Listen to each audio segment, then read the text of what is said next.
কিন্তু তার সহজ সরলতার সুযোগ নিয়ে তার পিঠ পিছে ষড়যন্ত্র হয়, যা সে টের পায়নি। আর আজ লাশ পড়ে আছে।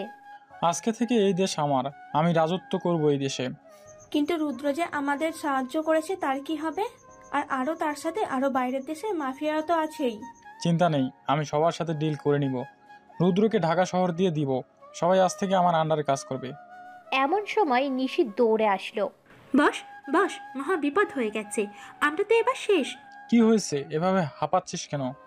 বস, আমাদের অনেক বড় ভুল হয়ে গেছে। দ্য মাফিয়া কিং রাশেদ নয়, বাদশাহ সেলিম খানের ছোট ছেলে, আর সেই আসল মাফিয়া কিং। নিশির কথা শুনে সবাই অবাক হয়েছে, সাথে সবাই ভয় পেতেও শুরু করেছে। আসলে সবাই এখন একটা মিটিং করছে। সেখানে সব শহরের বড় বড় ডন, মাফিয়া, গ্যাংস্টাররা রয়েছে। তুই কি বলতে চাস? তোর ধারণা আছে? আমি ঠিক বলছি ম্যাম। এই নিন সেলিম খানের বানানো উইল, যেটা কেউ চেঞ্জ করতে পারবে না। রোকেয়া উইল হাতে নিয়ে পড়া শুরু করলো। আমি সেলিম খান, আমি বাংলাদেশের মাফিয়া লর্ড। আমি এখন আর এই দায়িত্ব নিতে পারছি না। আমার 2 সন্তান আছে, বড় হলো রাশেদ আর ছোট হলো বাদশাহ। আমি বাদশাহকেই পরবর্তী মাফিয়া কিং বানাতে চাই। রাশেদ বড় হলেও তেমন পারদর্শী নয়, আর বাদশাহ যেমন শক্তি তেমন তার চিন্তা ভাবনা। এখন থেকে রাশেদ সামনে থেকে গ্যাং চালাবে, আর বাদশাহ পেছন থেকে পুরো গ্যাং কন্ট্রোল করবে। আমার এই উইল কেউ চেঞ্জ করতে পারবে না। যদি আমার 2 সন্তান মারা যায়, তাহলে মাফিয়া কিং একজন উপযুক্ত লিডার হতে পারবে। বাদশাহ দেশের বাইরে বিদেশের মাফিয়াদের কন্ট্রোল করবে। বাদশাহ চেহারা 3-4 জন বাদ দিয়ে কেউ দেখবে না। বাংলাদেশের এখন একজনই মাফিয়া কিং, আর সে হলো বাদশাহ দা মাফিয়া কিং। তার মানে রাশেদ মাফিয়া কিং নয়, তার ছোট ভাই মাফিয়া কিং? রাশেদ যে ডেঞ্জারাস ছিল, তাহলে ভাবাই যায় না বাদশাহ কতটা ডেঞ্জারাস। সমস্যা নেই, ওকেও খতম করে দিব। বস, আমি এইমাত্র ক্যানাডার ডনের মাধ্যমে জানতে পেরেছি দ্য মাফিয়া কিং ক্যানাডায়, কিন্তু তার ভাইয়ের মৃত্যুর কারণে সে বাংলাদেশে আসবে। আর সে এটা বলেছে মাফিয়া কিং যেখানেই যায় না কেন সেখানে ঝড় উঠিয়ে যায়। তার মতো হিংস্র আর কোনো মানুষ নেই। ও আইসি, পুরো দেশে খবর ছড়িয়ে দাও সত্যিটা। তোমার মাথা ঠিক আছে তো? সাধারণ জনগণ শুনলে আর তারা ভয় পাবে না? জনগণের কথা বাদ দাও, তুমি নিশ্চয়ই ভুলনি যে বাদশাহ একজন মোস্ট ওয়ান্টেড ক্রিমিনাল। শুধু বাংলাদেশের পুলিশ নয়, বরং বিশ্বের প্রায় 50টি দেশের পুলিশ ওকে খুঁজতেছে। বাদশাহ এই দেশে আসলেই হয়তো পুলিশ ওকে মারবে, না হলে আমি মারবো। কিন্তু কেউ তো ওকে আজ পর্যন্ত দেখেইনি, তাহলে ওকে চিনবে কিভাবে? চিন্তা করো না, আমি যতটুকু জানি আসল মাফিয়া কিং এই দেশে আসার সাথে সাথেই কিছু একটা করবে। আর সে তো আসছে ঝড় উঠাতে। দেখি কি ঝড় উঠায়। আমার কাছে পুরো টিম আছে। স্যার, আমাদের ইনফরমেশনের মতে কালকের মধ্যে মাফিয়া কিং এখানে চলে আসবে। আর তাকে এই দেশে মাত্র 3 জন লোক চেনে, কিন্তু তারা কারা তা আমরা জানি না। এমনকি আমাদের দলও হতে পারে। সমস্যা নেই, সবাইকে আস্তে আস্তে শেষ করব। সারা দেশে খবর ছড়িয়ে গেছে বাদশাহ আসল মাফিয়া কিং, আর সে দ্রুতই বাংলাদেশে আসবে। সবাই আজ পর্যন্ত মাফিয়া কিংয়ের হিংস্রতা সম্পর্কে যতটুকু জেনেছে, তার ভাইয়ের মৃত্যুতে আরও হিংস্র হবে এটাই স্বাভাবিক। এয়ারপোর্ট, রেলওয়ে, হাইওয়ে, সদরঘাট, যেখান থেকে বাদশাহ এই দেশে আসার সম্ভাবনা রয়েছে, সব জায়গার সিআইডি পুলিশ পাহারা দিচ্ছে। সাথে মাফিয়া লোকেরাও আছে, কারণ বাদশাহ এই দেশে আসলেই এই দেশের রক্তের বন্যা বইয়ে দেবে। কিন্তু হাস্যকর ব্যাপার হলো, বাদশাকে আজ পর্যন্ত কেউ দেখেনি, 3-4 জন ছাড়া। কিন্তু তারা কারা কেউ জানে না। অন্যদিকে কানাডায়। জিসান, আমার নকল পাসপোর্ট রেডি হয়েছে? জি বস। আমি তোকে কতবার বলেছি তুই আমাকে নাম ধরে রাখবি, আমি তোকে নিজের বন্ধু ভাবি। ওকে বাচ্চা, কিন্তু তুই যে দেশে যাচ্ছিস তোর জন্য তো বিপদ রাস্তার মোড়ে মোড়ে দাঁড়িয়ে আছে।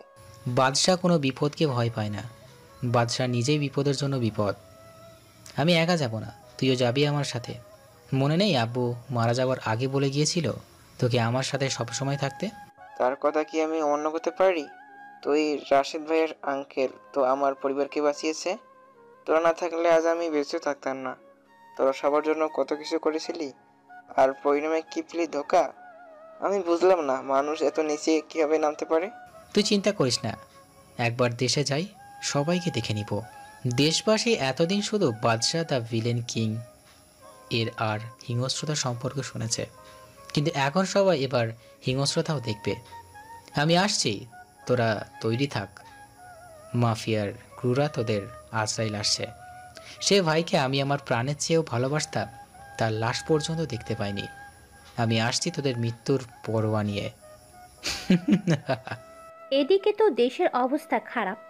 যখন থেকে শুনেছে রাশেদ মাফিয়া কিং না, বরং বাদশাহ দ্য মাফিয়া কিং, তখন থেকেই দেশের সবাই আতঙ্কে আছে।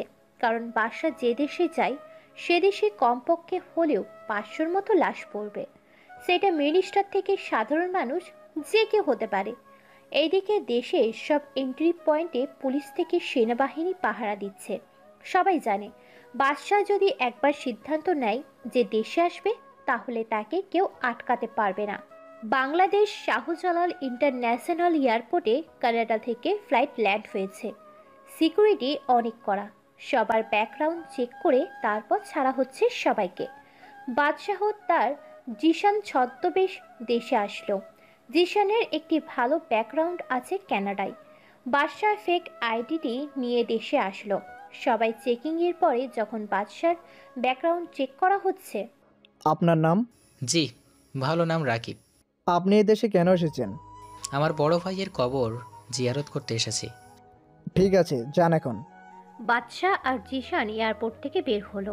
বাদ, রাকিব, এটা তো তোর মায়ের দেওয়া নাম ছিল। আম্মুকে খুব মিস করি। এখন খেলা শুরু হবে।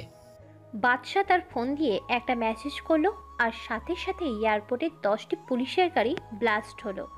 সবাই এদিক ওদিক দৌড়াচ্ছে। সবাই বুঝে গেছে বাদশাহ এদেশে এসে গেছে।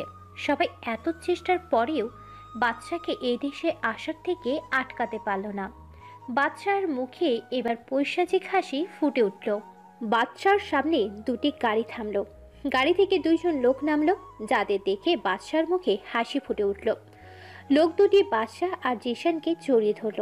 তারপর বাদশাহ আর জিশান দুটি গাড়িতে উঠল। গাড়ি নিজ গতিতে ছুটছে। হঠাৎ গাড়ি দুটি থেমে গেল ঢাকার বাইরের জঙ্গলের মাঝখানে একটি বিশাল সেফ হাউসের সামনে। গাড়ি থেকে বাদশাহ আর জিশানের সাথে সেই 2জন লোকও নামলো। 4জন সেফ হাউসের ভিতরে চলে গেল। সেফ হাউসটা জঙ্গলের ভিতরে, তাই মাফিয়ার ক্রুরা এই সেফ হাউসের ব্যাপারে জানে না। কি খবর তোদের?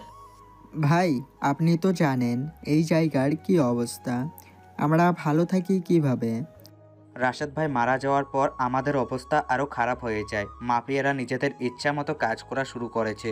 দেশের সাধারণ মানুষদের জীবন অনেক খারাপ হয়ে গেছে। দীপ কোথায়? সে আসে নাই? না রে, দীপ আসি নাই।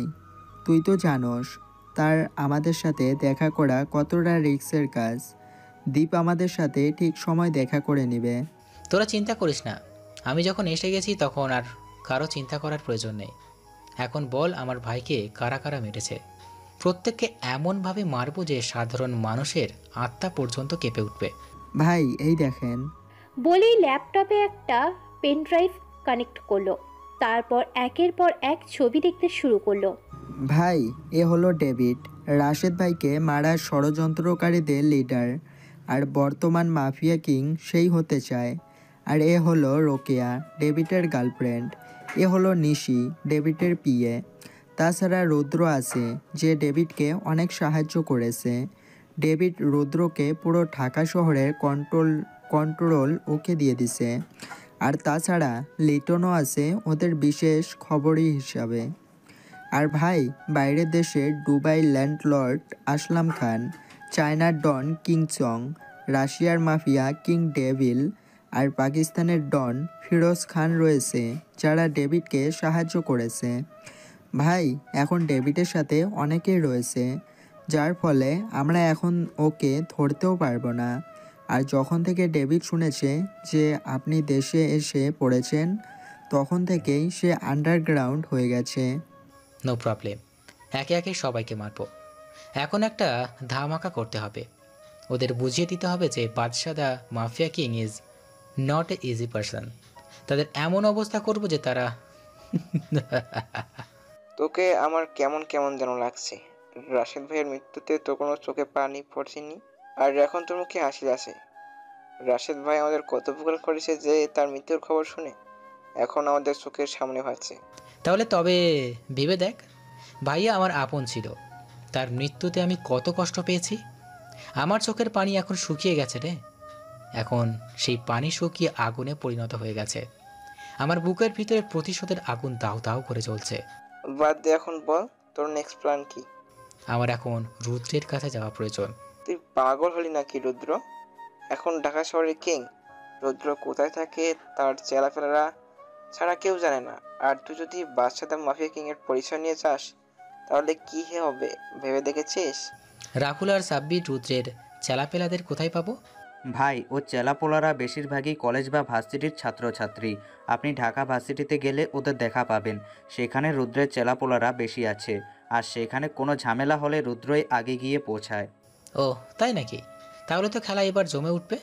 বলেই নিজের রুমে চলে গেলাম। রাহুল, সাব্বির আর জিশান বাদশাহর কথা কিছুই বুঝতে পারল না। বাদশাহ কখন কি করে সেটা আজ পর্যন্ত কেউ ভাবতে পারেনি। পরের দিন সকালবেলা আমি ঢাকা যাব, তোরা ব্যবস্থা কর। বাদশাহর কথা শুনে সবাই বাদশার দিকে তাকিয়ে আছে। কিন্তু ভাই, ঢাকায় গিয়ে আপনি কি করবেন? সেটা তোদের না ভাবলেও চলবে। আমরা কেন ভাববো না? তুই আমাদের একমাত্র আপনজন। তোর কিছু হয়ে গেলে আমরা কি নিয়ে বাঁচবো রে? তুই যা প্ল্যান করবি তাতে আমরা তোর সাথেই থাকবো, ব্যাস। বাদশাহ বুঝে গেল যে জিশান রেগে গেছে, তাই আর কথা বাড়ালো না। আপনারা নিশ্চয়ই ভাবছেন বাদশাকে জিশান কিভাবে অর্ডার করতে পারলো। আসলে বাদশাহ আর জিশান বন্ধুর মতো সম্পর্ক। আর রাহুল এবং সাব্বির হলো বাদশার কাছের লোক, যারা কখনো বাদশার জন্য নিজের জীবন দিতেও পিছু পা হবে না। চারজন মিলে ঢাকা শহরে গেল। সেখানে দ্বীপের একটা ফ্লাইটে গেল। দ্বীপ হলো সাব্বির আর রাহুলের মতো বাদশার কাছের লোক। দ্বীপ বাংলাদেশের একজন মন্ত্রী প্লাস মাফিয়ার কোলিডার, কিন্তু ডেভিড জানে না যে দ্বীপ বাদশার হয়ে কাজ করে। দ্বীপ এখনও বাদশার সাথে দেখা করে নাই। ঢাকা শহরের রুদ্রর চেলাপোলার আড্ডাখানায় অর্থাৎ ঢাকা ভার্সিটি, সেখানে গিয়ে বাদশা অনার্স থার্ড ইয়ারে ভর্তি হলো।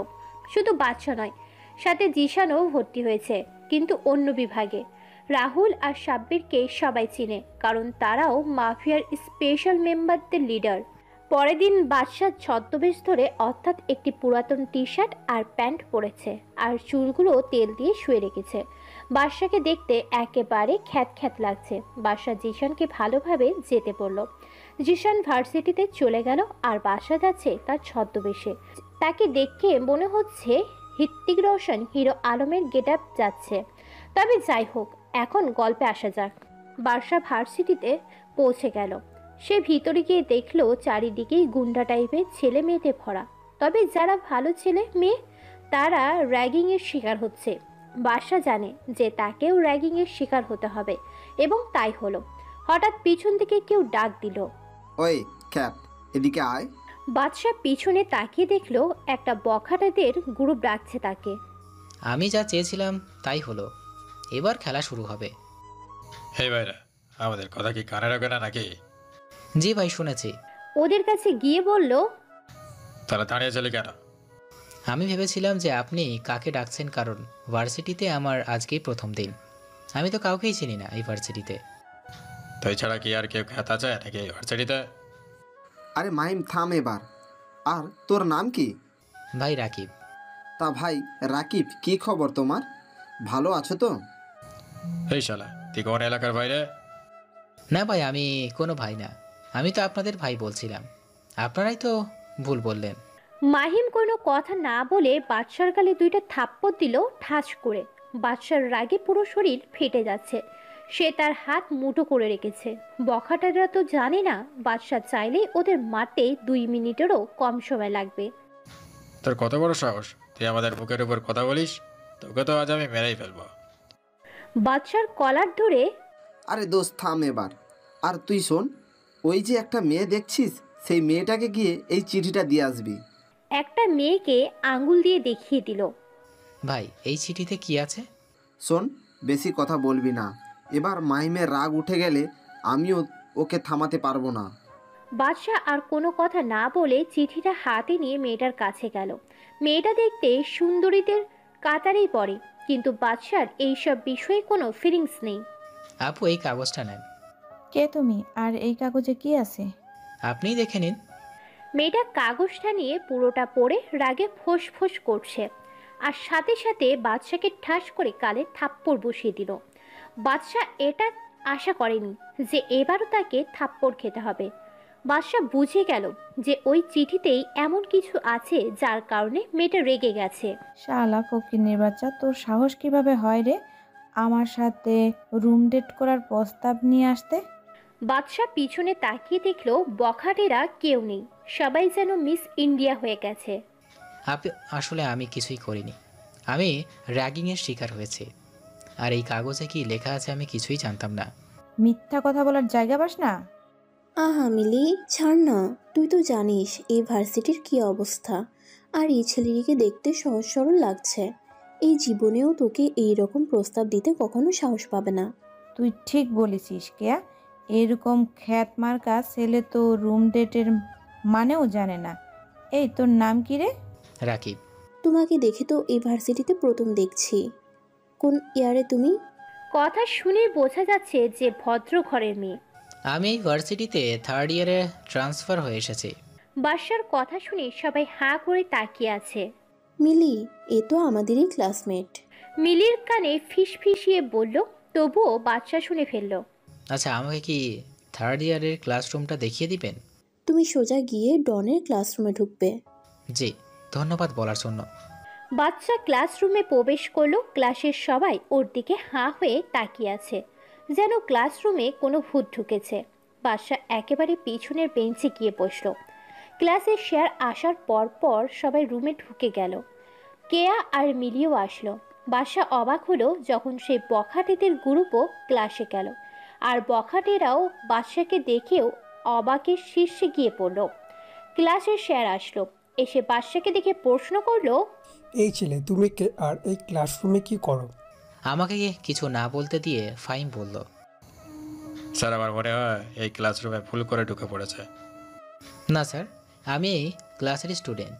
আমার নাম রাকিব হাসান রাজ। আমি অন্য ভার্সিটি থেকে ট্রান্সফার হয়ে এসেছি।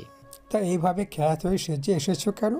স্যার আসলে সবার মতো স্টাইলিস্ট জামা কাপড় পরে ফ্যাশন করার সময় আমার নেই। আমি এখানে পড়ালেখা করতে এসেছি। তোমার কথা আমার ভালো লেগেছে, কিন্তু হয়তো ক্লাসে অনেকেরই তোমার কথা ভালো লাগেনি, তাই সাবধানে থাকো। স্যারের কথা বাদশা খুব ভালো করেই বুঝতে পারল, কারণ মাহিমের টিম আর অনেক মেয়েরাই বাদশার কথা শুনে রাগে ফুসফুস করছে। ক্লাস শেষে বাদশা ক্লাসরুম থেকে বের হলো। ক্যাম্পাসের গেটের সামনে জিশানকেও দেখা যাচ্ছে। বাদশা যখন জিশানের কাছে যাবে তখন মাহিম এবং তার গ্যাং বাদশার কাছে আসলো। কিরে, তোর দেখি সবার পেতে চলে। তুই একাই ভার্সিটিতে পড়তে আসিস আর আমরা কি ঘাস কাটতে আসি? সেটা তোমরাই জানো। কিরে, তুই আমাদের তুই করে কেন বললি? আমরা একই ক্লাসে, তাহলে তো তুই করেই বলবো। তোর দেখে মুখ বেশি চলতেছে। এখন আমাকে যেতে দাও বলে বাদশা হাঁটা শুরু করলো। মাহিম একটা হকি স্টিক দিয়ে বাদশার পিঠে একটা বাড়ি মারল। হকি স্টিকটা ভেঙে গেল আর বাদশা কিছুটা সামনের দিকে ঝুঁকে পড়ল। এই ঘটনা দেখে সবাই বাদশার দিকে তাকিয়ে আছে। হকি স্টিকটা ভেঙে গেল, অথচ বাদশা সোজা হয়ে দাঁড়িয়ে আছে। তারা তো আর জানে না বাচ্চার কাছে এসব এটা কিছুই না। বাদশা মুচকি হেসে চলে গেল। ক্যাম্পাসের গেট থেকে দূরে গিয়ে একটা গাড়িতে উঠে পড়ল। সেই গাড়িতে জিশান আগে থেকেই ছিল। কি রে, তুই ওদের কিছু বললি না কেন? এখন তো খেলা শুরু হবে, তুই শুধু দেখ আগে আগে হোতা হে ক্যা। শোন, আজকে একটা খবর পেলাম যে ওই মাহিমি হলো রুদ্রের রাইট হ্যান্ড। তুই তো কাজের কথা বললি, এবার খেলা জমে যাবে। গাড়ি গিয়ে তাদের ফ্ল্যাটের সামনে গিয়ে থামলো।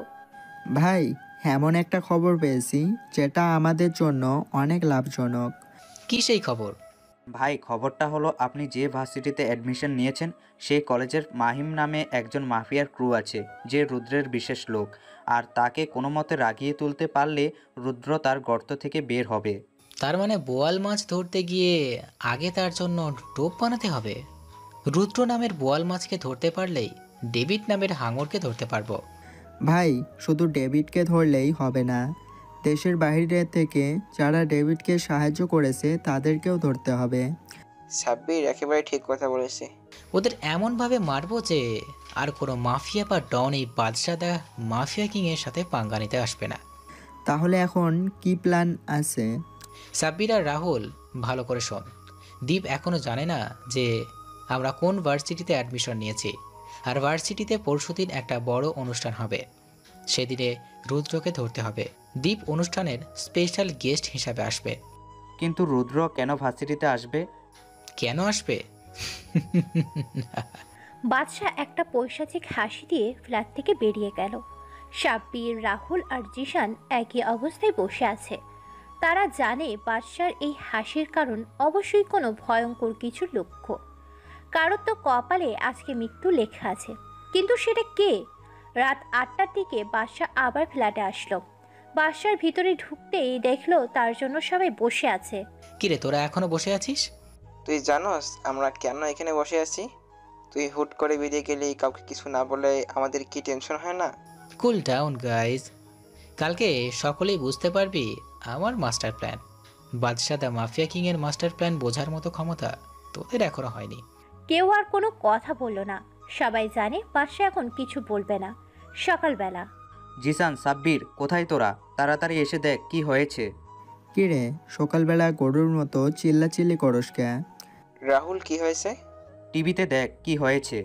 আজকের ব্রেকিং নিউজ, ঢাকার আন্ডারওয়ার্ল্ড কিং রুদ্রের ডান হাত মাহিম খুন হয়েছে। তার ডান হাত কেটে বাম হাত রাখা হয়েছে, চোখ দুইটা উপড়ে ফেলা হয়েছে। তার এমন নির্মম হত্যা কে করতে পারে? এখন সেটাই হয়তো আপনাদের প্রশ্ন। মাহিমের খুনি দিয়ে দিয়েছে। মাহিমের গায়ে চাকু দিয়ে লেখা হয়েছে যে nobody can find me. Rudra, I challenged you. If you have guessed then come in the varsity and find me. I am always ready. কে এভাবে লিখতে পারে এমন, সেটাই হলো প্রশ্ন। সবাই এই নিউজ দেখে বাদশার দিকে তাকালো। জিসানরা নিউজ দেখতে দেখতে বাদশাও ঘুম থেকে উঠে গেছে। বাচ্চা, তুই এই খুন করেছিস? ভাই ছাড়া এরকম হিংস্রভাবে কে খুন করবে? ভাই, আমাদের একবার বলতে পারতেন, আমরা ওর খেল খতম করে দিতাম। আপনি এত কষ্ট কেন করলেন? তোদের এতজনের প্রশ্ন দিতে পারবো না, কিন্তু একটা কথাই বলবো যে বাদশা ডেথ অ্যাম ইজ অন। অন্যদিকে আমার মনে হয় মাহিমের খুন বাদশাহই করেছে। ভাই, আমি পুরোপুরি শিওর এখন বাদশাই করেছে, আর এবার আমাকে করবে। আহা রুদ্র, এত ভয় পাচ্ছ কেন? আমরা তো আছি নাকি? আর আমার মনে হয় না বাদশাহই ভুল করবে, কারণ যে মাহিমকে মেরেছে সে রুদ্রকে ওপেন চ্যালেঞ্জ করেছে যে ভার্সিটিতেই রুদ্রকে ওই খুনিকে খুঁজে পাবে। আর রুদ্রের হাতে যদি ওই খুনি পড়ে তাহলে কি আর সে বেঁচে ফিরতে পারবে? ম্যাম, আপনি মনে হয় ভুলে যাচ্ছেন যে বাদশাহকে কেউ আজ পর্যন্ত দেখেনি। তাহলে কিভাবে বুঝবেন যে বাদশাহই মাহিমের খুনি নাকি? কেউ দেখেনি বললে ভুল হবে। আমাদের সবারই জানা মতে মাত্র 3 জন বাংলাদেশি মাফিয়া কলিডাররাই ওকে দেখেছে। আর কানাডার ডনের কথা মতে বাদশার সাথে আরও একজন সঙ্গী আছে যে বাদশার ছায়ার সাথে মিশে থাকে, যার নাম জিসান। আগামীকাল তো ওই কলেজে একটা অনুষ্ঠান হবে, আর সেখানে দীপ প্রধান অতিথি হিসাবে থাকবে। দীপের যদি কোনো ক্ষতি করে দেয় সে, ওকে আমাদের বাঁচাতে হবে। যতক্ষণ পর্যন্ত না জানতে পারছি যে কারা বাদশাকে সাহায্য করেছে, আমরা কারো উপর বিশ্বাস করতে পারছি না। তাহলে কি আমি কালকে যাব? তুই যাবি? আমার প্ল্যান মতো চললে তোর কোনো ক্ষতি হবে না। ওকে বস। এদিকে জিসান, চল ভার্সিটিতে যাই। আজকে যাবি নাকি? কেন, না যাবার কি আছে? না, এমনিতে চল। জিশান ভার্সিটিতে চলে গেল, আর বাদশা আবার গেল ভিত্তিক স্টাইলে হিরো আলমের ভার্সনে। আজকের ভার্সিটিতে সবাই আনন্দিত, কারণ আজকে তাদের র্যাগিং করার মানুষ নেই। আবার যারা র্যাগিংয়ের সাথে যুক্ত ছিল তারা আজকে ভয়ের মধ্যেই রয়েছে। বাদশা গিয়ে ক্যাম্পাসের ক্যান্টিনে বসলো, কারণ ক্লাস শুরু হতে এখনো অনেক দেরি, আর আজকে ক্লাস শুরু হবে নাকি তারও শিওর নেই। এমন সময় ভার্সিটির ক্যান্টিনের ওয়েটার সজীব আসলো। কিছু লাগবে নাকি মামা? বাদশা সজীবের মাথা থেকে পা পর্যন্ত চেক করলো। বয়স বেশি না, 15 থেকে 17 হবে। না, কিছু লাগবে না। কিন্তু তোমার বয়স তো বেশি না, তাহলে এখানে কেন? কি বলবো মামা, পরিবারের অনেক চাপ। আমাকে রাকিব ভাই বলতে পারো। আমি সজীব। এখন আপনাকে এত কিছু বলতে গেলে যে অনেক সময় লাগবে, আর আমার ডিউটির সময় কথা বলা বারণ। এখন তো ক্যান্টিনে তেমন লোক নেই, আর আরও তো সিনিয়র ওয়েটাররা আছে। তোমার এই ক্যান্টিনে যত ক্ষতি হবে তা আমি দিব। এখন বসো এখানে। না ভাই, টাকা লাগবে না। এই পর্যন্ত আমাকে কেউ এভাবে বলেনি। সবাই আমাকে ছোট লোক বলেছে, কিন্তু আপনি প্রথম যে আমার সাথে ভালো ব্যবহার করলো। গতকাল যে মরল না, মাহিম, একেবারে খারাপ লোক। তার মৃত্যুতে কে কি করবে আমি জানি না, কিন্তু আমি মসজিদে 10 টাকা দিব। আচ্ছা দাও, এখন বলো তো তোমার পরিবারে কে কে আছে? অসুস্থ মা, এক বেকার বড় ভাই আর আমি। তোমার বাবা কোথায়? আমার আব্বু অনেক বছর আগেই মারা গেছে। তোমার বড় ভাইয়ের বয়স কতটুকু? সে কোনো কাজ করে না কেন? আমার বড় ভাইয়ের বয়স 23 বছর, আর সে পড়ালেখা অনেকটুকুই করেছে, কিন্তু কোনো চাকরি পায়নি তেমন। আমার মতো চাকরি করতে বললেই বলে সে এত পড়াশোনা করেও এত ছোট চাকরি করবে না। ও ঠিক আছে, তাহলে তোমার বড় ভাই এই অ্যাড্রেসে পাঠিয়ে দিবে আর তার সকল সার্টিফিকেট নিয়ে যেতে বলবে। সেখানে গেলেই তার চাকরি হয়ে যাবে। এই অ্যাড্রেসে পাঠাবে। আপনাকে কি বলে ধন্যবাদ দিব ভাইয়া, আপনি এত বড় উপকার করলেন আমাদের। আরে বাদ দাও এইসব বিষয়, আমরা কথা বলছি এখন। সময় মিলিয়ে আর কেয়া আসল আমাদের কাছে। কি রে সজীব, এই খ্যাতের সাথে কি কথা বলস? না আপু, এমনি কথা বলছিলাম। তা কি কথা বলছিলে? রাকিব ভাইয়া আমার পরিবারের কথা জিজ্ঞেস করছিল। ওহ, জানো মিলি আপু আর কেয়া আপু, রাকিব ভাই আমার বড় ভাইয়ের চাকরির ব্যবস্থা করে দিয়েছে। বাসার সজীবকে চোখের ইশারায় চলে যেতে বলল।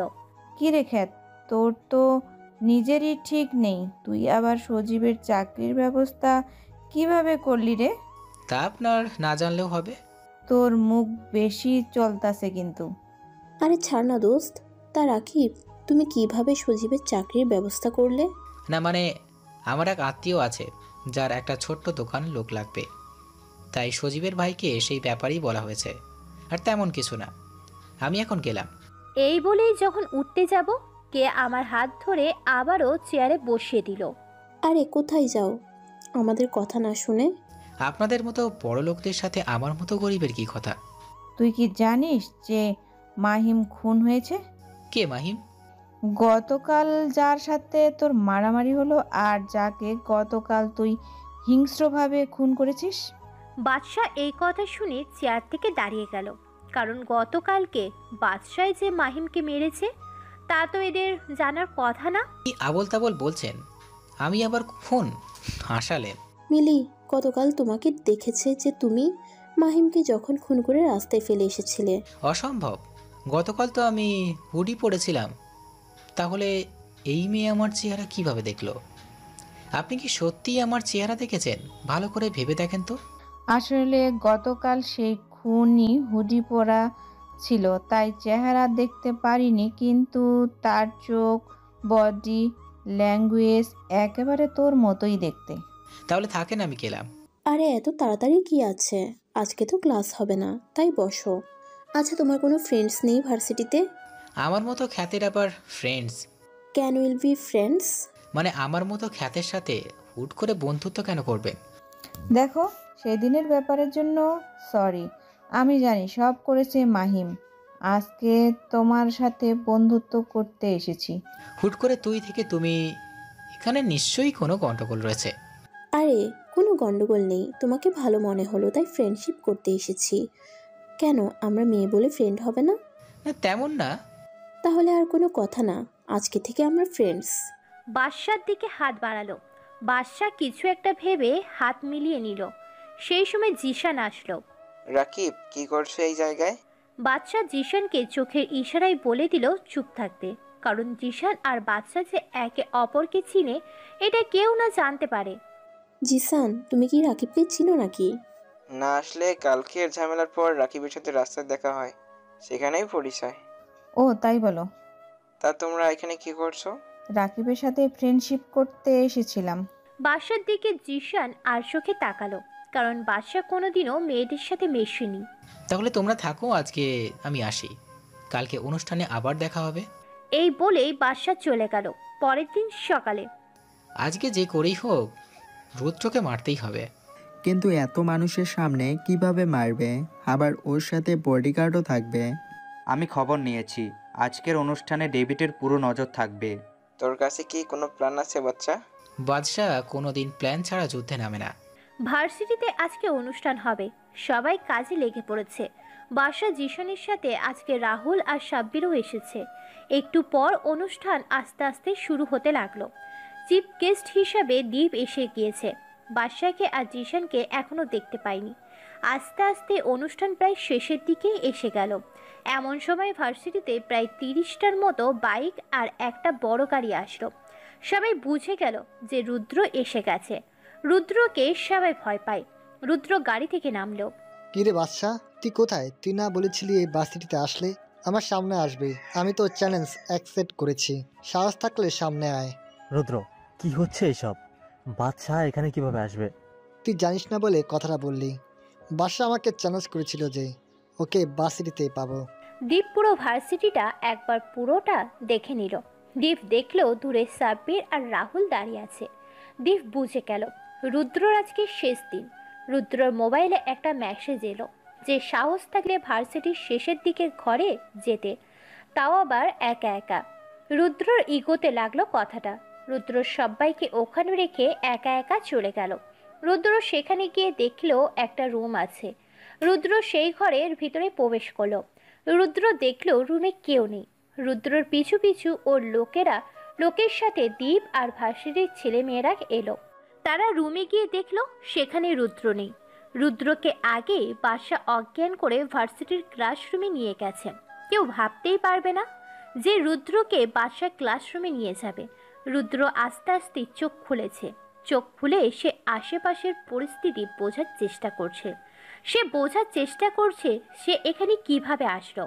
তার মনে পড়ে গেল সে যখন ওই রুমে গেল তখন একজন লোক মুখ বেঁধে তার ঘাড়ে এমনভাবে আঘাত করলো যে সে অজ্ঞান হয়ে যায়। তারপর তার আর কিছুই মনে নেই। রুদ্র এখন দুইটা বেঞ্চের সাথে বাঁধা আছে। রুদ্রের সামনে এখন একটা লোক দাঁড়িয়ে আছে। সে আর কেউ না, বাদশা। কিন্তু রুদ্র বাদশার মুখ দেখতে পারছে না, কারণ বাদশা মুখে মাস্ক পরে আছে। কে রে তুই? তোর মৃত্যু।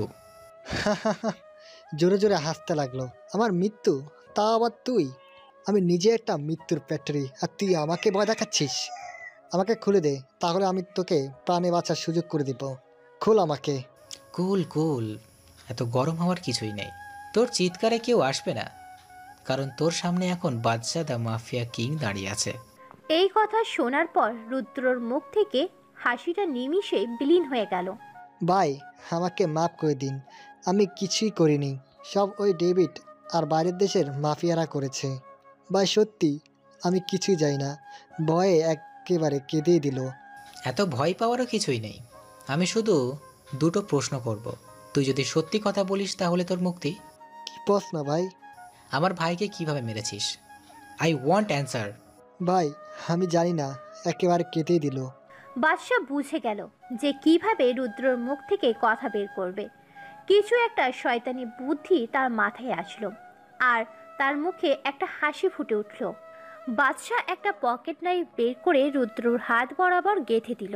রুদ্র অসম্ভব ব্যথায় চিৎকার করতে লাগলো, কিন্তু কোনো লাভ নেই, কারণ এই ভার্সিটির পাশে আরও কয়েকটা ভার্সিটি আছে যারা আজকে জমিয়ে মজা করছে।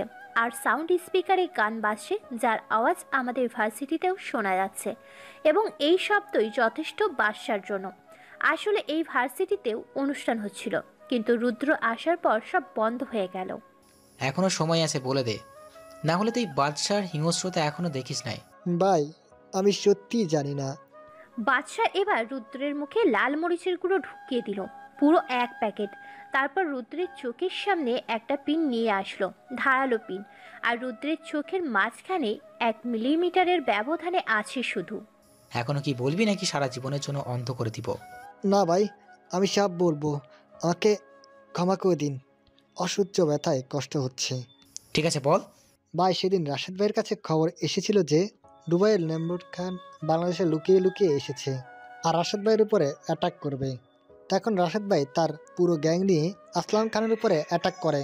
আসলাম খান হেরে যাচ্ছিল, ঠিক তখন ডেভিড রাশেদ ভাইয়ের পিছন দিয়ে চাকু মারে। রাশেদ ভাই বিশ্বাস করতে পারছিল না যে ডেভিড রাশেদ ভাইয়ের সাথে ধোঁকা দিতে পারে। রাশেদ ভাই আমাকে চোখের ইশারায় ডেভিডকে মারতে বলে, কিন্তু ডেভিড আমাকে ঢাকা শহর দেওয়ার লোভ দেখিয়েছিল, তাই আমি রাশেদ ভাইকে সাহায্য করিনি। তখন চীনের ডন চংকিন আসলো, সাথে রাশিয়ার মাফিয়া কিং ডেভিল আর পাকিস্তানের ডন ফিরোজ খান আসলো। ডেভিড তাদেরকে বাংলাদেশে আসতে সাহায্য করে, আমার সামনে রাশেদ ভাইকে হিংস্রভাবে হত্যা করে। ভাই তারপর ডেভিল বাকি ডনদের সাহায্যে এ দেশকে জাহান্নামে প্রবেশ করে। ভাই আমি আর কিছুই জানি না, আমাকে মাফ করে দিন। ফরেন মাফিয়ারা কি এখনো দেশে আছে? না ভাই, তারা নিজের নিজের দেশ থেকে ডেভিলকে পাওয়ার দিচ্ছে। তাহলে তাদের এই দেশে কিভাবে আনলো? ভাই সেটা ডেভিড জানে। তাহলে আমার ডেভিডের ঠিকানা দে। ভাই সে তো আন্ডারগ্রাউন্ড। ঠিকানা দিবি নাকি এখানেই তোকে মেরে ফেলবো? বলছি ভাই, ডেভিড এখন এই গেস্ট হাউসে রয়েছে। ভাই এবার আমাকে ছেড়িন, আমি এবার থেকে আপনার দলে। আচ্ছা তুই আমাকে বল তো, সেই দিন তুই ইচ্ছা করলে কি ভাইকে বাঁচাতে পারতি? হয়তো ভাই পারতাম। তাহলে তুই ভাবলি কিভাবে যে আমি তোকে বাঁচতে দিব? বলেই বাদশা রুদ্রের গলা বেলেট দিয়ে একটা কাট দিল। রুদ্রের গলা থেকে গড় গড় করে রক্ত বের হওয়া শুরু হলো। তখনই বাদশা একটা চিৎকারের শব্দ পেল। বাদশা পিছনে তাকিয়ে দেখল কেয়া চিৎকার দিয়েছে। বাদশাকে এইভাবে দেখে যে কেউ ভয় পেয়ে যাবে। কেয়া রুম থেকে দৌড় দিল। বাদশা তার পিছনে দৌড়াতে লাগলো।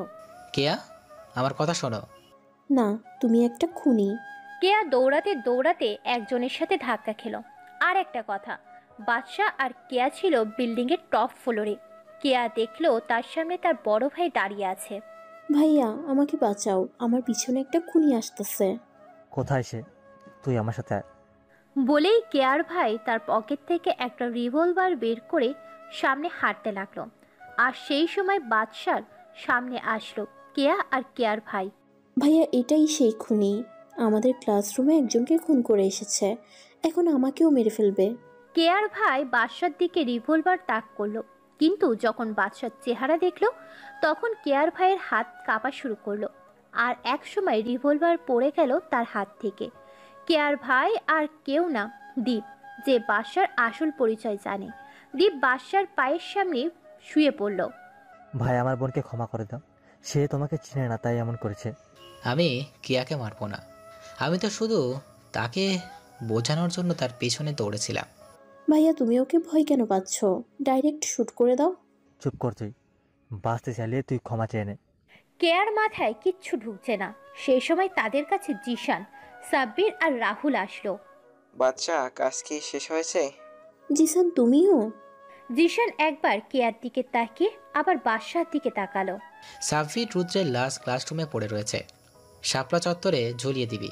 ওকে ভাই। কেয়া আর কোনো চাপ নিতে পারেনি, তাই কেয়া সেন্সলেস হয়ে যায়।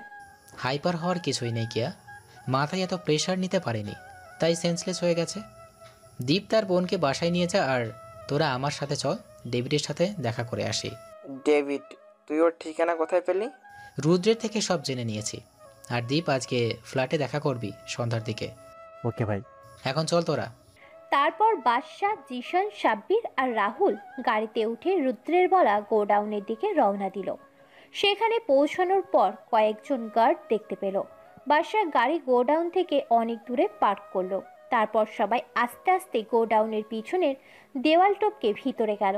সেখানে অনেক গার্ড ছিল, কিন্তু তাদের সাইলেন্সার বন্দুক দিয়ে মারা বাদশার কাছে কোনো ব্যাপারই না।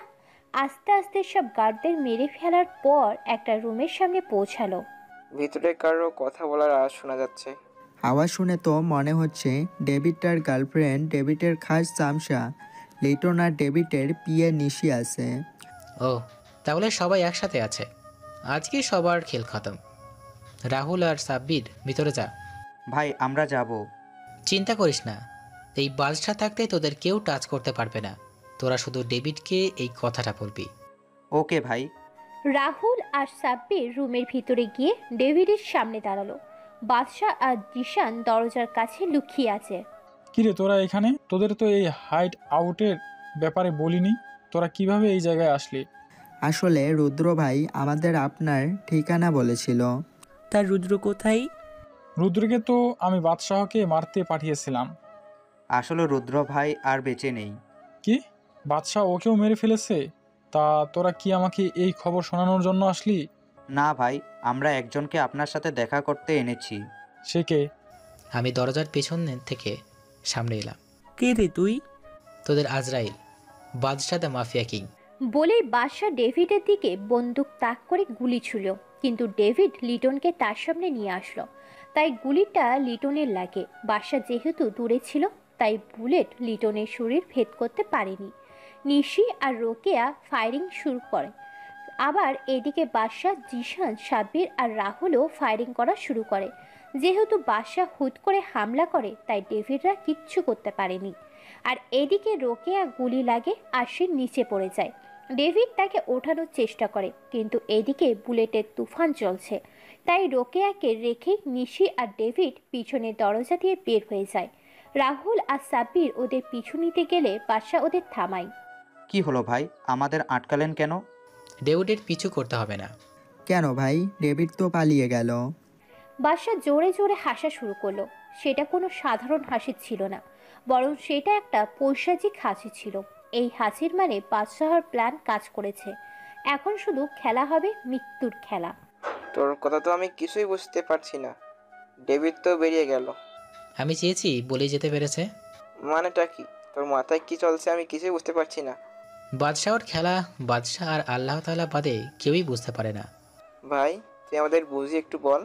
পরে বলবো, এখন রোকিয়াকে আমাদের সাথে নিয়ে আয়। সন্ধ্যায় দ্বীপের সাথে অনেক কথা আছে। আজকে সব প্ল্যান তোদের সাথে শেয়ার করব। সবই তো বুঝলাম, কিন্তু এই ডাইনিকে আমাদের সাথে নিয়ে যাব কেন? মাঝে মাঝে ডাইনিরাও অনেক কাজের। মানে? এখানেই সব মানে বুঝলে কি হবে। সন্ধ্যায় সব কিছু বলবো। আর এই রোকেয়াকে আমাদের সাথে নিয়ে আয়, এর চিকিৎসা করতে হবে। রোকেয়া গুলি খেয়ে সেন্সলেস হয়ে গেছে। তারপর সবাই তাদের ফ্ল্যাটে পৌঁছে গেল। সন্ধ্যার দিকে দীপ ফ্ল্যাটের কাছে আসলো। আমাকে একবার বললো না ভাই যে তোমরা সেই ভার্সিটিতে ভর্তি হয়েছ, তাহলে আমি সাহায্য করতে পারতাম। তোকে বললে তুইও ওদের মতো আমাকে আটকাতি, যাকে এটা করা রিস্ক, ওটা করা রিস্ক। ও তাহলে এই ব্যাপার। তা রোকেয়ার কি অবস্থা করছো? তাকে ডাক্তার দেখে গিয়েছে, গুলি বের করা হয়েছে, এখন ঘুমের ঔষধ দেওয়া হয়েছে, প্লাস বিছানার সাথে হাত পা বাঁধা আছে। কিন্তু আমরা কেন ওকে বাঁচিয়ে রেখেছি তাই তো বুঝতে পারছি না। আর কেনই বা ডেভিডকে এভাবে পালিয়ে যেতে দিয়েছি। সব বলবো আজকে। আগে দীপ বল, কিয়া কি এখন ঠিক আছে? এখন ঠিক আছে, আমি ওকে সব বলে দিয়েছি, আপনার ব্যাপারে, আমার ব্যাপারে। Are you out of mind Deep? তুই কি জানিস তুই কি করলি? এর ফলে আমরা কত বিপদে পড়ব তুই ভাবতেও পারবি না। এখন যদি কিয়া কাউকে কিছু বলে দেয়? আমি কাউকে কিছু বলবো না। দরজার আড়াল থেকে বের হয়ে আসলো। তুই এখানে? তোমার পিছু নিয়ে এখানে এসেছি। কিন্তু কেন, তুই জানিস না বাদশা ভাই এসব পছন্দ করে না? এই তোমাদের কাছে বাদশা হতে পারে, কিন্তু আমার কাছে আমার বন্ধু রাকিব। কেয়া, তুমি এখানে কেন এসেছো? চলে যাও এখান থেকে। আমি তো যাওয়ার জন্য এখানে আসিনি, আমি এসেছি তোমাকে সাহায্য করতে। মানেটা কি কিয়া? মানেটা হলো আমি বাদশাকে সাহায্য করতে চাই।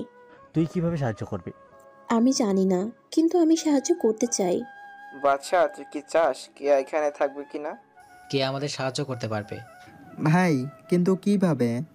সেটা আস্তে আস্তে জানতে পারবি। ঠিক আছে, কিন্তু এখন বল তুই ডেভিডকে কেন যেতে দিলি, এটা তো আগে বল। বাদশা আর রুদ্রের মধ্যে যা যা কথা হয়েছিল তা সব খুলে বলল। এইসবের সাথে ফরেনার মাফিয়া আছে, এটাতে আমরা অনেক আগে থেকেই জানি, কিন্তু এইসবের সাথে ডেভিডকে যেতে যাওয়ার বিষয়টা আমি বুঝতে পারছি না। আমি ইচ্ছে করলে সেখানেই ডেভিডকে মারতে পারতাম, কিন্তু আমি তা করিনি। আমি সবাইকে একসাথে শাস্তি দিব। আমার ভাইয়ের মৃত্যুর প্রতিশোধ একসাথে নিব। আমি যদি ডেভিডকে মেরে ফেলতাম তাহলে ফরেনার ডনদের আমি ধরতে পারতাম না, আর ডেভিডের মৃত্যুর পর সবাই সতর্ক হয়ে যেত। এখন যেহেতু ডেভিডের কোনো মতে বেঁচে গেছে, সে অবশ্যই আমাদের উপর অ্যাটাক করবে, আর তার জন্য তার ফরেনার ডনদের সাহায্য অবশ্যই লাগবে। এখন শুধু তাদের এই দেশে আসার অপেক্ষা। সবই তো বুঝলাম, কিন্তু রোকেয়ার কি করবি? বাদশা কিছু বলবে তার আগে রোকেয়ার আওয়াজ শুনতে পেল সবাই। মনে হয় রোকেয়ার জ্ঞান ফিরেছে। তাহলে এবার কি করব আমরা? এবার রোকেয়ার থেকে ডেভিড আর ফরেনার ডনদের ব্যাপারে জানতে হবে। কিন্তু সে কিভাবে বলবে? এমনিতে বলবে না, 3rd ডিগ্রি দিতে হবে। না জিসান, আমার একটা নীতি আছে। আমি কোনো মেয়ের উপর হাত তুলি না, মারতে হলে এক গুলিতেই মেরে ফেলি। কিয়া, তুমি যদি আমাকে সাহায্য করতে চাও তাহলে তুমি রোকিয়ার থেকে সব ইনফরমেশন কালেক্ট করবে, আর এই জন্য তোমার যা করা উচিত তাই করবে। ভাই কেয়া কি পারবে?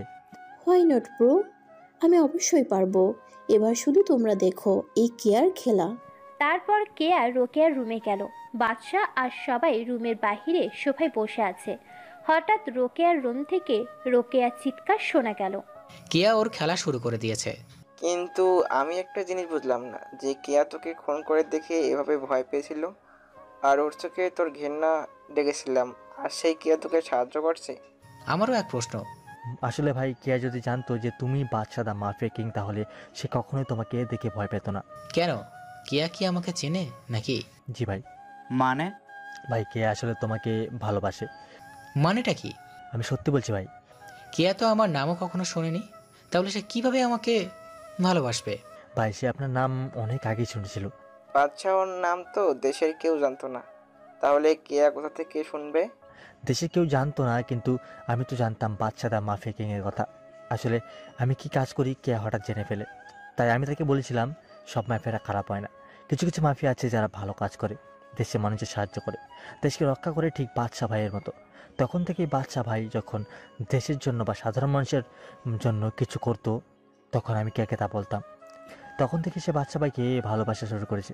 কেয়া আমাকে বাদশা ভাইয়ের ছবি দেখাতে বলছিল, কিন্তু আমি তাকে বাদশা ভাইয়ের ছবি দেখাইনি, কারণ বাদশা ভাইয়ের হুকুম ছিল। ভাই আমি সত্যি বলছি, কেয়া তো আমাকে অনেক ভালোবাসে। না, তা হয় না দীপ। কেন নয়? বাদশার পিছনে তাকিয়ে দেখে কেয়া বাদশার পিছনে দাঁড়িয়ে আছে। সে বাদশার সামনে এসে আবার একই প্রশ্ন করল। কারণ আমি চাই না আমার লাইফ থেকে কেউ যুক্ত হয়। আমাদের জীবনের কোনো গ্যারান্টি নেই। আমি আমার বাবা আর বড় ভাইকে হারিয়েছি, আমি চাই না কেউ আমাকে ছেড়ে চলে যাক।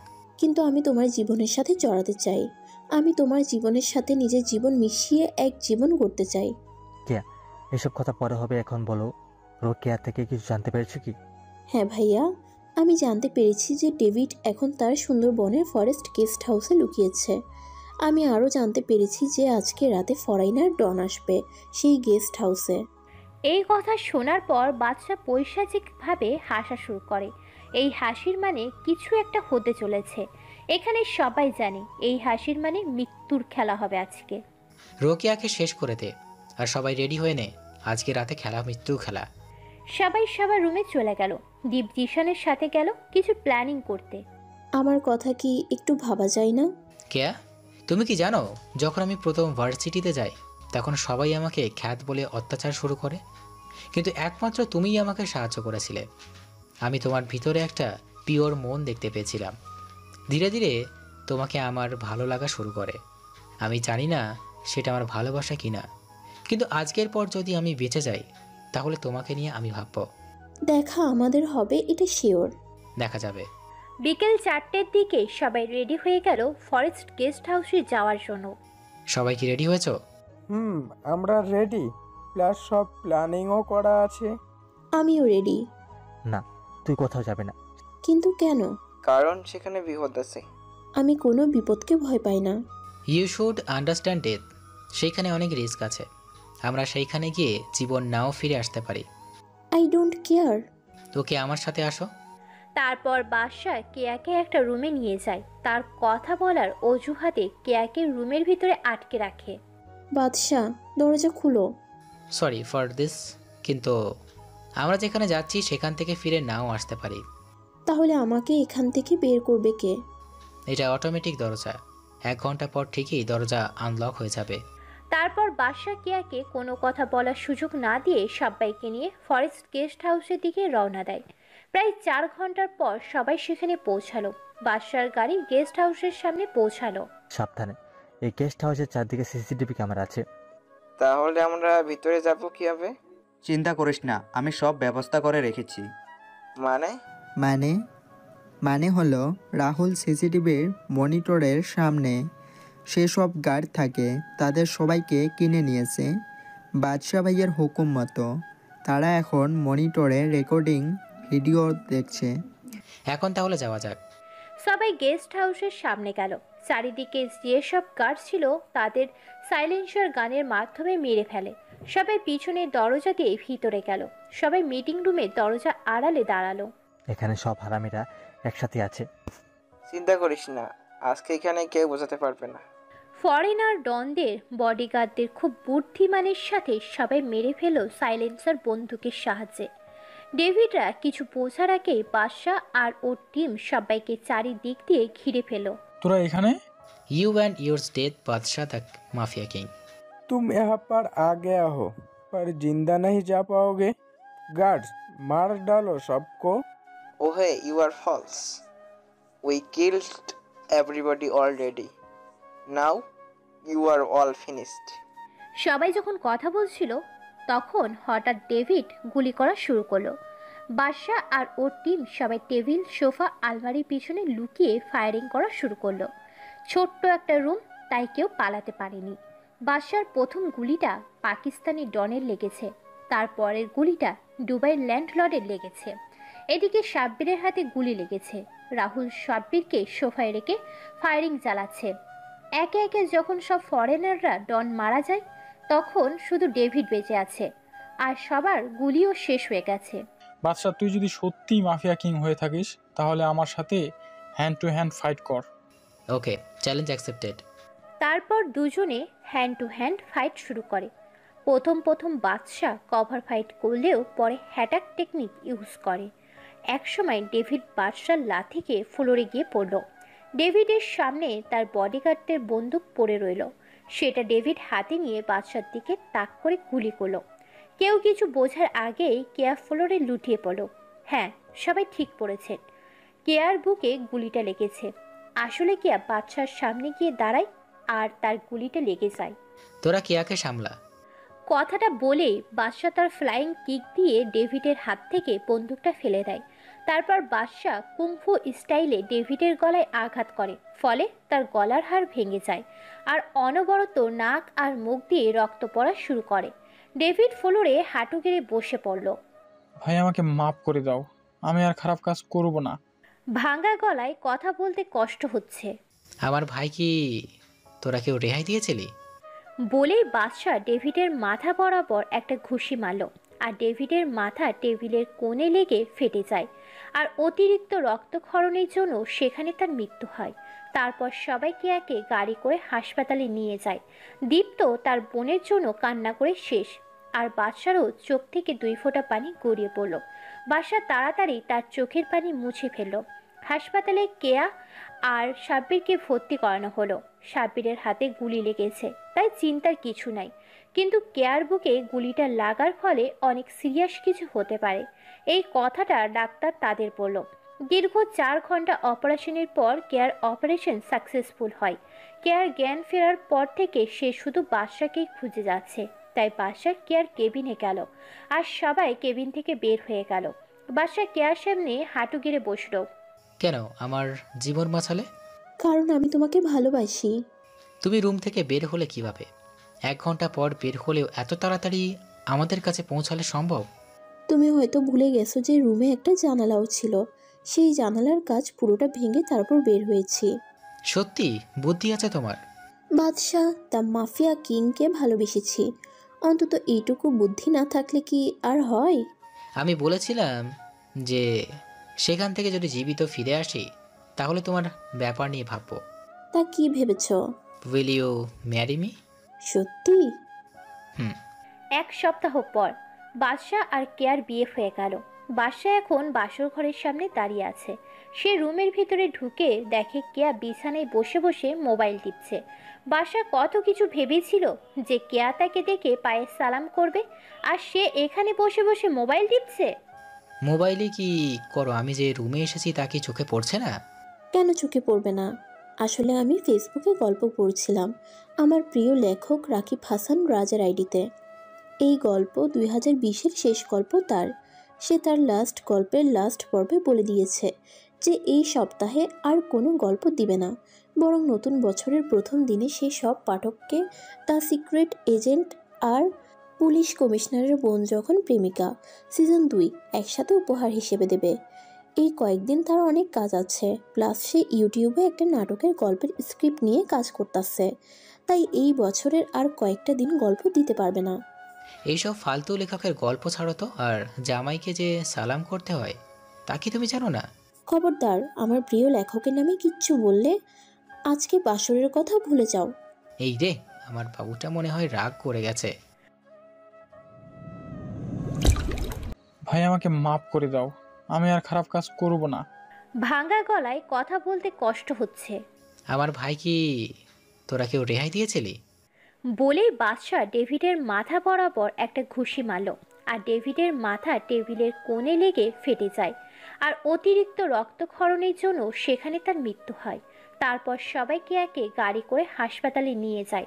দীপ্ত তার বোনের জন্য কান্না করে শেষ, আর বাদশারও চোখ থেকে 2 ফোঁটা পানি গড়িয়ে পড়ল। বাদশা তাড়াতাড়ি তার চোখের পানি মুছে ফেলল। হাসপাতালে কেয়া আর সাব্বিরকে ভর্তি করানো হলো। সাব্বিরের হাতে গুলি লেগেছে, তাই চিন্তার কিছু নাই, কিন্তু কেয়ার বুকে গুলিটা লাগার ফলে অনেক সিরিয়াস কিছু হতে পারে, এই কথাটা ডাক্তার তাদের বলল। দীর্ঘ 4 ঘন্টা অপারেশনের পর কেয়ার অপারেশন সাকসেসফুল হয়। কেয়ার জ্ঞান ফেরার পর থেকে সে শুধু বাদশাকেই খুঁজে যাচ্ছে, তাই বাদশা কেয়ার কেবিনে গেল, আর সবাই কেবিন থেকে বের হয়ে গেল। বাদশা কেয়ার সামনে হাঁটু গেড়ে বসলো। কেন আমার জীবন বাঁচালে? কারণ আমি তোমাকে ভালোবাসি। তুমি রুম থেকে বের হলে কিভাবে? 1 ঘন্টা পর বের হলেও এত তাড়াতাড়ি আমাদের কাছে পৌঁছালে সম্ভব? তুমি হয়তো ভুলে গেছো যে রুমে একটা জানালাও ছিল, সেই জানালার কাজ পুরোটা ভেঙে তারপর বের হয়েছি। সত্যি বুদ্ধি আছে তোমার। বাদশাহ দ্য মাফিয়া কিংকে ভালোবেসেছি, অন্তত এইটুকু বুদ্ধি না থাকলে কি আর হয়? আমি বলেছিলাম যে সেখান থেকে যদি জীবিত ফিরে আসি তাহলে তোমার ব্যাপার নিয়ে ভাববো।